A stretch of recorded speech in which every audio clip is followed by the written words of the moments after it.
بسم اللہ الرحمن الرحیم۔ کہانی.com میں خوش آمدید۔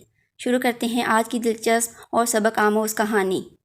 یہ میرے ہوش سنبھالنے سے پہلے کی بات ہے۔ ابا کے ملنے والے ایک انکل ہمارے گھر آئے۔ تب میں بمشکل 7 برس کی تھی۔ میرے والد نے ان کو رہنے کے لیے گھر میں جگہ دے دی، حالانکہ ہمارا گھر 2 ہی کمروں پر مشتمل تھا۔ اس شخص کا نام وزیر علی تھا، لیکن والد اس کو ویرا بلاتے تھے۔ امی نے ویرو کے بارے میں پوچھا تو ابا نے بتایا کہ یہ میرا بچپن کا دوست ہے، ان دنوں مشکل میں ہے، اس کے پاس رہنے کی جگہ نہیں ہے، تبھی میں نے کچھ عرصہ کے لیے اپنے گھر میں ٹھہرا لیا ہے۔ ہماری دوستی بھائیوں جیسی ہے۔ اس نے اپنی مشکل بیان کی تو انکار نہیں کر سکا۔ آپ نے اچھا کیا، لیکن اس کو رات میں سلائیں گے کہاں؟ بچوں والے کمرے میں یہ بھی پڑھ کر سو رہے گا؟ ابھی تو سردیاں ہیں، ورنہ رات کو چھت پر سونے کا انتظام کر دیتا۔ والدہ خاموش ہو رہیں۔ وہ ابو سے زیادہ بحث و تکرار نہیں کرتی تھیں۔ وزیر علی عرف ویرو دن کو ایک کارپینٹر کے پاس کام پر چلا جاتا اور شام کو لوٹ آتا۔ وہ کبھی خالی ہاتھ نہ آتا تھا۔ ہمیشہ ہم بچوں کے لیے پھل، فروٹ اور کبھی صبح کے ناشتے کا سامان، انڈے، ڈبل روٹی وغیرہ لے آتا۔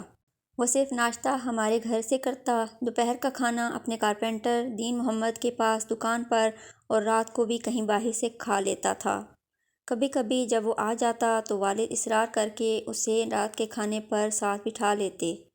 ہم سب بچے اس کو چچا کہتے تھے، کیونکہ والد کہتے کہ یہ مجھے سگے بھائیوں جیسا عزیز ہے۔ برے دنوں میں اس نے بھی ساتھ دیا تھا۔ والد کی تنخواہ زیادہ نہ تھی، گھر کا گزارا بڑی مشکل سے ہو رہا تھا۔ تاہم ویرو چچا کے آ جانے سے اب کچھ آسودگی آ گئی تھی۔ خرچہ ختم ہو جاتا تو وہ اپنے پیسوں سے راشن لے آتا۔ کبھی تیل، دال، چاول ختم ہو جاتے اور اسے پتہ چل جاتا، تب وہ یہ چیزیں خرید کر لا دیتا اور رقم نہ لیتا۔ وہ کہتا کہ میں اس گھر میں رہتا ہوں، اتنا تو میرا حق بھی بنتا ہے کہ اس گھر کی خوشحالی میں اپنا حصہ ڈالوں۔ امی سے کہتا، اگر آپ مجھے ان بچوں کا سگا چچا سمجھ لیں تو میرے لیے اس سے بڑھ کر اور خوش نصیبی کیا ہوگی کہ میں آپ لوگوں کے کام آ سکوں۔ ان باتوں سے امی متاثر ہو گئیں کہ ویرو واقعی ایک نیک دل اور اچھا انسان ہے۔ اگر ہم نے اس کو رہنے کے لیے جگہ دی ہے تو وہ بھی ہمارے احسان کا بدلہ چکانے کی پوری کوشش کرتا ہے۔ کوئی اگر کسی تنگ دست کی تنگ دستی کو آسودگی میں بدل دے تو ایسا آدمی کس کو برا لگتا ہے؟ دراصل ویرو کا کسی بات پر اپنے بڑے بھائی بھاوج سے جھگڑا ہو گیا تھا۔ تبھی وہ سامان لے کر ابا کے پاس چلا آیا۔ اب بھائی کے گھر جا رہنے پر تیار نہ تھا۔ ویرو اپنی کمائی میں سے آدھی رقم ہمارے گھریلو اخراجات میں ملانے لگا۔ تبھی مل جل کر اچھی گزر بسر ہونے لگی۔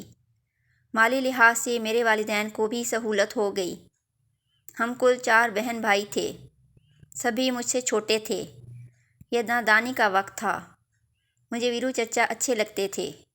وہ پانی لانے کو کہتے یا کوئی کام کہتے تو میں دوڑ کر دیتی، کیونکہ بچے کھانے پینے کے شوقین ہوتے ہیں، اور ہم ویرو کی دریا دلی سے بہت خوش رہتے تھے، جو ہمارے لیے تقریباً روز ہی بسکٹ، ٹافیاں یا کچھ ایسی چیزیں لاتے جن کو بچے پسند کرتے ہیں۔ اماں بھی اعتراض نہ کرتیں کہ وہ ان کو اپنے گھر کا ایک فرد گردان چکی تھیں۔ ایک کمرے میں ہمارے والدین سوتے تھے، دوسرے میں ہم سب بچے زمین پر سو جاتے تھے۔ کمرے میں ایک چارپائی تھی، جو ویرو چچا کو مل جاتی تھی۔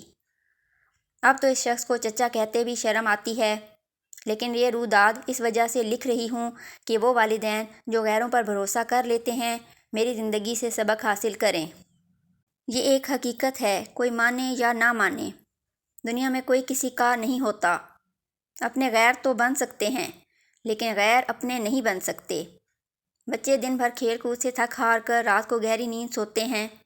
ہم بھی فرش پر لائن سے گدا بچھا کر برابر برابر سو جاتے تھے۔ میں اسکول جانے کے علاوہ امی کے کام بھی کرتی تھی، لہٰذا تھک جاتی۔ رات کو پھر ایسی گہری نیند آتی کہ کسی بات کا ہوش نہ رہتا۔ تیسری جماعت کی بچی کو بھلا کس بات کا ہوش ہوتا ہے؟ تبھی جب میرے بہن بھائی سو جاتے، رات کو یہ شخص مجھے اٹھا کر اپنے ساتھ چارپائی پر لٹا لیتا۔ مجھے کسی بات کا مطلب سمجھ میں نہ آتا۔ میں تو نیند میں ڈوبی ہوتی یا گہری غنودگی میں، کبھی سو جاتی، کبھی جاگ جاتی۔ پھر وہ مجھے پیسے، میٹھی گولیاں اور بسکٹ وغیرہ دے دیا کرتا اور کہتا، کسی کو یہ بات نہ بتانا۔ وہ نہ بھی کہتا تب بھی میں کسی کو کیا بتاتی، جبکہ میں خود بھی یہ بات اچھی طرح نہیں جانتی تھی کہ میرے ساتھ کیا ہو رہا ہے۔ وقت گزرتا گیا، یہاں تک کہ میں نے ہوش سنبھالا تب بھی اس کو وہی حرکتیں کرتا پایا۔ اب فرق یہ تھا کہ ساتھ میں واہیات باتیں بھی شامل ہو گئی تھیں۔ کبھی یہ باتیں میری سمجھ میں نہ آئیں۔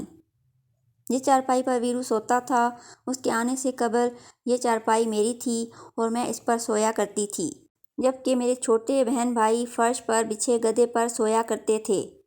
ایک دو دن تو میں نے زمین پر سونے میں بہت بے چینی محسوس کی تھی، دل میں غصہ بھی کرتی کہ کم بخت کہاں سے آ گیا ہے جو مجھے اپنی چارپائی سے محروم ہونا پڑا۔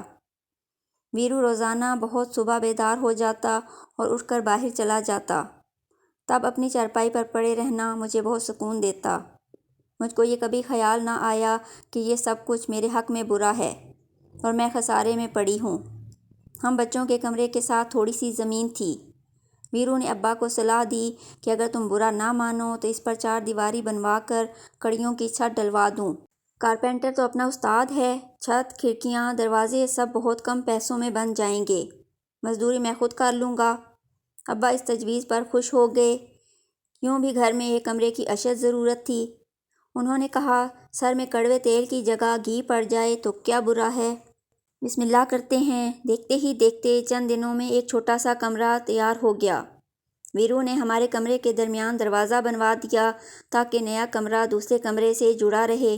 والد نے نئے کمرے میں نئی چارپائی ڈلوا کر یہ کمرہ ویرو کے حوالے کر دیا تاکہ وہ سکون سے علیحدہ رہ سکے اور بچے اپنے کمرے میں آرام سے پڑھائی کر سکیں۔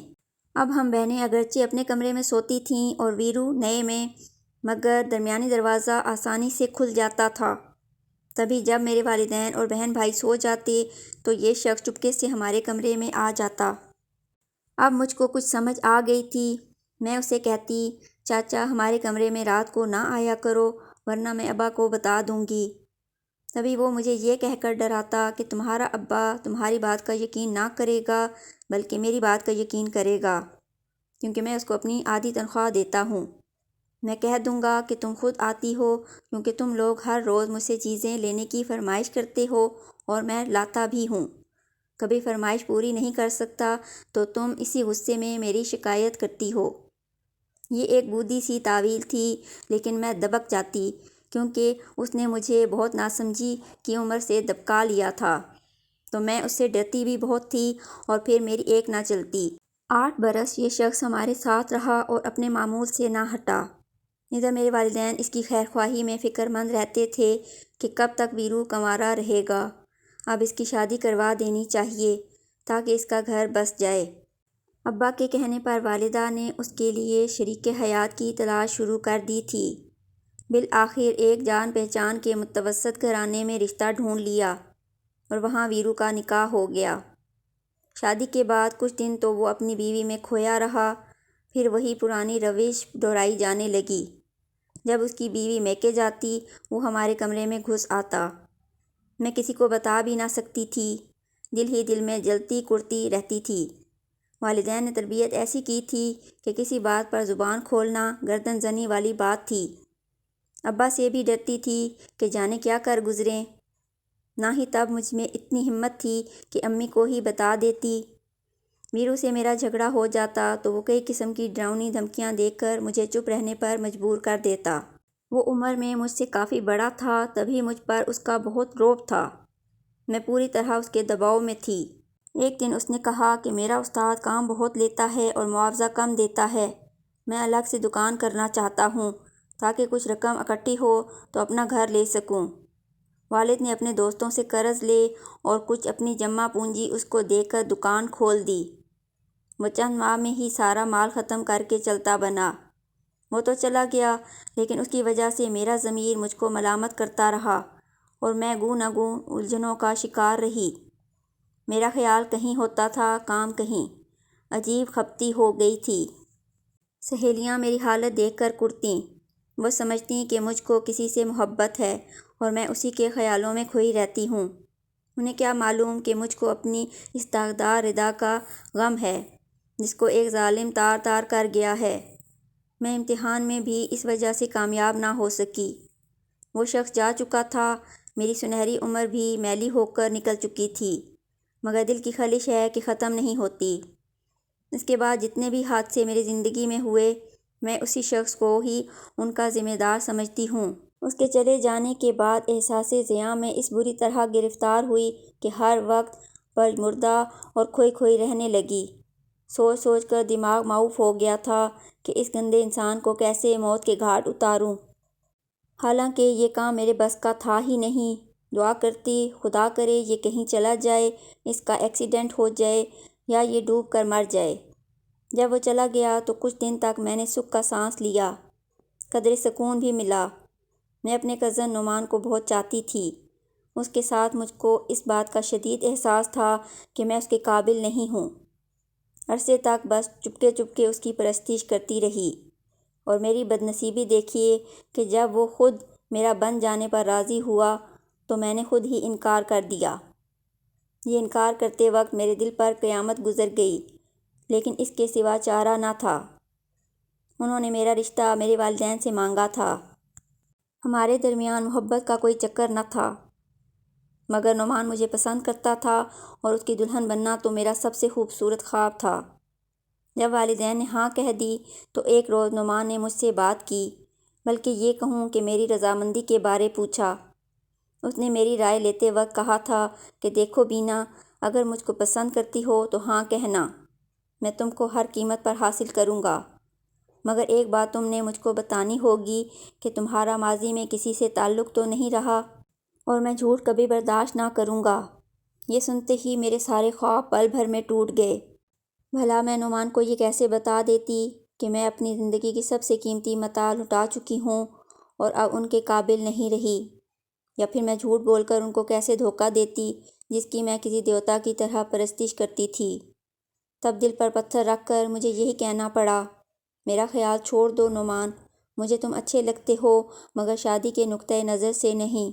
میں تم سے شادی نہیں کرنا چاہتی کیونکہ مجھے کسی اور سے پیار ہے، اور یہی سچائی ہے۔ میرے انکار سے نعمان مہینوں بیمار پڑا رہا۔ کاش میں اسے بتا سکتی کہ میری چادر میلی سہی مگر مجھ معصوم پر بچپن میں ظلم ہوا ہے، اور میں نے تمہارے سوا کسی کو نہیں چاہا ہے۔ آج کے زمانے میں لڑکیاں جرأت مند ہوتی ہیں، بول سکتی ہیں، مگر ہمارے زمانے میں لڑکیاں گونگی رکھی جاتی تھیں اور وہ حق بات کہنے کا بھی حوصلہ نہیں رکھتی تھیں۔ میں نے اپنی جنت خود ہی ٹھکرا دی، مانا کہ میں پیدائشی بزدل تھی جس نے کبھی اپنے حق کے لیے آواز نہ اٹھائی۔ میں نے تبھی اپنے دامن میں آئے پھولوں کو خود ہی گرا دیا۔